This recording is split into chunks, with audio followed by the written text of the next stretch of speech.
দেখে বোঝার উপায় নেই এটি একটি গোয়াল ঘর ছিল। মাদ্রাসার নিজস্ব ক্যাম্পাসে ঝুলছে তালা। মাদ্রাসা সুপারের ইচ্ছায় ভাড়া করা পরিত্যক্ত ঘরে ক্লাস নিচ্ছেন শিক্ষকরা। টাকা আদায় করেছেন ওলামা লীগের প্রভাব খাটিয়ে। নোয়াখালী জেলার দারুল ফালাহ বালিকা দাখিল মাদ্রাসাকে ঘিরে নানা অনিয়ম ও অভিযোগ উঠেছে। এছাড়া বিগত দিনে দলীয় প্রভাব খাটিয়ে টাকা হাতিয়ে নেয়ার অভিযোগও রয়েছে। প্রতিষ্ঠানের এমপিও বাঁচাতে ভুয়া শিক্ষার্থী দেখিয়ে হাজিরা খাতায় স্বাক্ষর, শিক্ষক নিয়োগে অনিয়ম সহ নানা অসঙ্গতি পেয়েছে তদন্ত কমিটি। এমনকি শিক্ষকদের কাছ থেকে টাকা হাতিয়ে নেয়ার অভিযোগ করেন ভুক্তভোগীরা। মাদ্রাসাটাকে বাণিজ্য হিসেবে নিয়ে গেছে, ব্যবসা হিসেবে। শিক্ষক থেকে শুরু করে নাইট গেট পর্যন্ত, আয়া পর্যন্ত উনি বাণিজ্যে একই পদের জন্য অন্তত ৫-৭ জন থেকে টাকা নিয়েছে। ২ লক্ষ, ২.৫ লক্ষ, ৩ লক্ষ টাকা করে। এরপরে ওই মুহূর্তে উনি ওলামা লীগের কোনো একটা পদে আছে জেলার, যার কারণে উনি কাউকে পাত্তা দিত না। মানুষের টাকা নিয়ে চাকরি একজনকে দিছে, ৫ জন থেকে টাকা নিছে, বাকি মানুষগুলো হয়রানির শিকার হয়েছে, টাকাগুলো ফেরত পায় নাই। আরেকটা মানুষ আমি শুনছি যখন ওইদিকে কি নাম যেন ওনার, উনি টাকা দিয়ে চাকরিও পায়নি, স্টক করে মারা গেছে। কারো থেকে ৩ লাখ, ৪ লাখ, ৫ লাখ এইভাবে তাদের থেকে নিয়ে এমপিও হয়েছে। এমপিও আনার পরে সে আবার নতুন ১২-১৩ জন নতুন কারো ৩ লাখ, ৪ লাখ লইয়া এদেরকে চাকরি দিছে। কোনো কোনো ক্লাসের শিক্ষার্থী ২ জন, ৫ জন এবং সর্বোচ্চ ১০ জন। মাদ্রাসা সুপার ৫০ জন শিক্ষার্থীর উপস্থিতির কথা বললেও মিল পায়নি তদন্ত কমিটি। অভিভাবক ও স্থানীয়রা জানান, সম্প্রতি অনুষ্ঠিত দাখিল পরীক্ষায় ৪ জন শিক্ষার্থী অংশ নিলেও পাশ করতে পারেননি একজনও। এখানে মাদ্রাসা দিছে, তারপরে আমরা জায়গার জন্মদাতা দাদা আমরা সবকিছু আমরা দিব আঙ্গুর নামে মামলা দিছে, এবং আমার বুড়া মানুষ হের নামেও সন্ত্রাসী মামলা দিছে।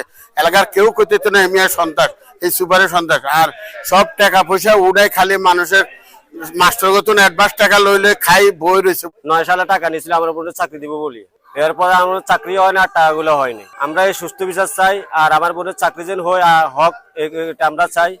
আর ওই যেখানে বালিকা মাদ্রাসা প্রতিষ্ঠিত ছিল ওই এলাকাতে নীতিমূল্য বোর্ড অফিস প্রাঙ্গণে ওখানে মাদ্রাসা হোক, তবে এই সুস্থ বিচার চাই সিটিং বাজির জন্য। বান্ডেল থাকলে প্রতি সেনমানিতে টাকা বাঁচবে। বিকাশ সেনমানি বান্ডেল কিনে জিতুন প্রতি লেনদেনে। প্রতিষ্ঠানের স্বার্থে টাকা নেওয়ার কথা অকপটে স্বীকার করলেও অনিয়ম ও অভিযোগের বিষয়টি ভিত্তিহীন বলে জানান মাদ্রাসা সুপার ইমাম হোসেন। আমরা ভর্তি করছি প্রায় ২৮৯ জন রেকর্ডে আছে, আর কিন্তু উপস্থিতি বিভিন্ন কারণে এখন কম, উপস্থিতি ৫০-এর মতো তো আছে। বেগমগঞ্জ উপজেলা নির্বাহী কর্মকর্তা এবং তদন্ত কমিটি প্রধান আরিফুর রহমান এবং মাধ্যমিক শিক্ষা কর্মকর্তা জহিরুল ইসলাম জানান, তথ্য উপাত্ত যাচাই বাছাই করে ব্যবস্থা নেওয়া হবে।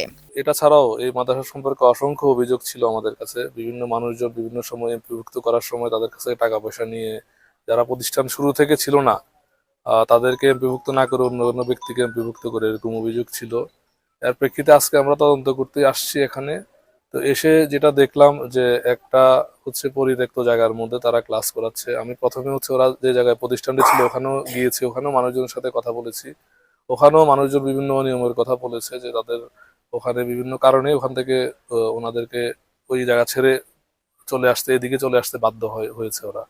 তো এখানে এসে যেটা দেখলাম, তাদেরকে আমি হাজিরা কয়জন স্টুডেন্ট আছে সেই তথ্য জানার জন্য আমাদের মাধ্যমিক শিক্ষা অফিসার তাকে চিঠি দেওয়া হয়েছিল।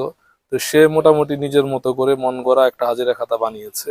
তো আমরা প্রত্যেকটা ক্লাসের শিক্ষার্থীদের জিজ্ঞাসা করলাম, জিজ্ঞাসা করে দেখি যে কোনো ক্লাসে ৪ জন, ৫ জন, ৬ জন এরকম, বা সর্বোচ্চ ৭-৮ জন করে স্টুডেন্ট আছে। কিন্তু উনি ওখানে হাজিরা খাতায় ৩০ জন, ৩২ জন, ৩৫ জন, ৩৮ জন করে হাজিরা খাতায় দেখিয়েছে।